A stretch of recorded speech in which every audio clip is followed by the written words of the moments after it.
ஆசிரியர் பெருமக்கள் அனைவருக்கும் இனிய வணக்கம் நண்பர்களே. இன்றைய வீடியோ தொகுப்பில் நம்ம எதை பற்றி பார்க்க போகிறோன்னு பார்த்தீங்கன்னா, டிஆர்பியிலேருந்து வந்திருக்க சில முக்கியமான தகவல்களை பற்றி இந்த வீடியோ தொகுப்பில் முழுமையாக நம்ம பார்க்கலாம். ஸோ டிஆர்பியில் பார்த்தீங்கன்னா முதல்ல டெட் தேர்வுக்குண்டான அறிவிப்பு எல்லாமே கொடுத்துட்டாங்க. டெட் தேர்வு இப்போ ஆன்லைனில் அப்ளை பண்ணிக்கலாம், லிங்க் எல்லாமே நைட்டோட ஓப்பன் பண்ணிட்டாங்க. ஸோ அதுக்கு உண்டான அறிவிப்பு கொடுத்துட்டாங்க. ஸோ அதுக்கடுத்து பார்த்திங்கன்னா டெட் பாஸ் ஆனவர்களுக்கு பணி நியமனம் வழங்குமா. ஸோ அமைச்சர் குறிப்பிட்டிருக்காரு 80,000 பேருக்கு பணி வழங்க முடியாது. அதை பற்றி நம்ம பார்க்கலாம். ஸோ பிஜிடிஆர்பியுடைய ரெஸ்பான்ஸ் ஷீட் எப்பொழுது வெளியிட போகிறாங்க, இதை பற்றி எல்லாமே இந்த வீடியோ தொகுப்பில் முழுமையாக நம்ம பார்க்கலாம். ஸோ முதல்ல பார்த்திங்கன்னா ஆசிரியர் தேர்வு வாரியத்தால் 2022 ஆசிரியர் தகுதி தேர்வுக்கான டெட் தாள் 1 மற்றும் தாள் 2 எழுதுவதற்கான அறிவிக்கை 7/3/2022 அன்று வெளியிடப்பட்டுள்ளது. ஆசிரியர் தகுதி தேர்வு டெட் அறிக்கை வைத்து விண்ணப்பதாரர்கள் தங்களுக்கு ஏற்படும் சந்தேகங்கள் கீழ்காணும் எண்கள் வாயிலாக தொடர்பு கொள்ள தெரிவிக்கப்படுகிறது. 2 நம்பர் கொடுத்துருக்காங்க. ஸோ மேலும் விண்ணப்பதாரர்கள் தங்களுக்கு ஏற்படும் சந்தேகங்களை எழுத்து முறையிலும் நீங்கள் பார்த்தீங்கன்னா ஏதாச்சும் உங்களுக்கு கம்ப்ளைண்ட்ஸ் ஏதாச்சும் இருந்ததுன்னா மெயில் மூலிமா டைப் பண்ணி அனுப்புங்க அப்படின்ட்டு சொல்லியிருக்காங்க.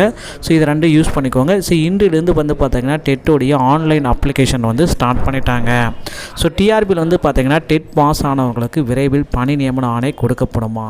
ஸோ டெட் பாஸ் ஆனவங்களுக்கு விரைவில் பணி நியமனம் வழங்குங்கன்ட்டு பார்த்திங்கன்னா நிறைய அரசியல் கட்சி தலைவர்கள் எல்லாமே கோரிக்கை வச்சுருக்காங்க. ஆனால் பார்த்திங்கன்னா நேற்று பார்த்திங்கன்னா அமைச்சர் அவர்கள் செய்திக்குறிப்பில் குறிப்பிட்டிருக்காரு 80,000 பேருக்கு பணி வழங்க முடியாது அப்படின்ட்டு ஒரு செய்திக்குறிப்பில் குறிப்பிட்டிருக்காரு. அது பார்த்திங்கன்னா அந்த டெட் தேர்வு எழுத அனைவருக்கும் ஆல்ரெடி பாஸ் ஆனாங்க அனைவருக்குமே அந்த செய்தி பார்த்திங்கன்னா ஒரு அதிர்ச்சியை ஏற்படுத்தியதுன்னு சொல்லலாம். ஸோ காலியிடங்கள் தற்சமயம் எவ்வளோ தான் இருக்கும் அப்படின்னு நம்ம பார்க்குறப்ப இடைநிலை பார்த்தீங்கன்னா இடைநிலை ஆசிரியர்களுக்கு 4,989, பட்டதாரி ஆசிரியர்களுக்கு 10,087. ஸோ மொத்தமாக பார்த்தீங்கன்னா 6,076 போஸ்டர்ஸ் எல்லாமே இப்போ ரெடியாக இருக்குது. ஸோ இப்போ பார்த்தீங்கன்னா தற்சமயம் பார்த்தீங்கன்னா டிஆர்பியில் பிஜிடிஆர்பி எக்ஸாம்ஸ் எல்லாமே நடைபெற்று முடிந்தது.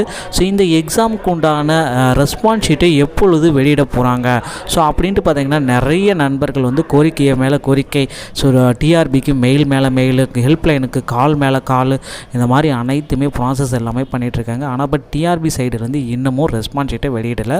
ஸோ இந்த ரெஸ்பான்ஸ் ஷீட் எப்பொழுது வெளியிட போகிறாங்க அப்படின்னு நம்ம பார்க்குறப்ப பார்த்தீங்கன்னா ஸோ ரெஸ்பான்ஸ் ஷீட்டு டென்டேட்டிவான கீஸு ப்ளஸ் ரிசல்ட்டு இது 3மே ஒரே நேரத்தில் வெளியிட போகிறதாக சொல்லியிருக்காங்க. ஸோ அது பார்த்திங்கன்னா எப்பொழுது வெளியிடுவாங்க அப்படின்றதுக்கு இன்று மாலைக்குள்ளார ரெஸ்பான்ஸ் ஷீட் டென்டேட்டிவ் கீஸ் மற்றும் ரிசல்ட்ஸ் எல்லாமே வெளியிடுறதுக்கு அதிகபட்ச வாய்ப்புகள் உண்டு.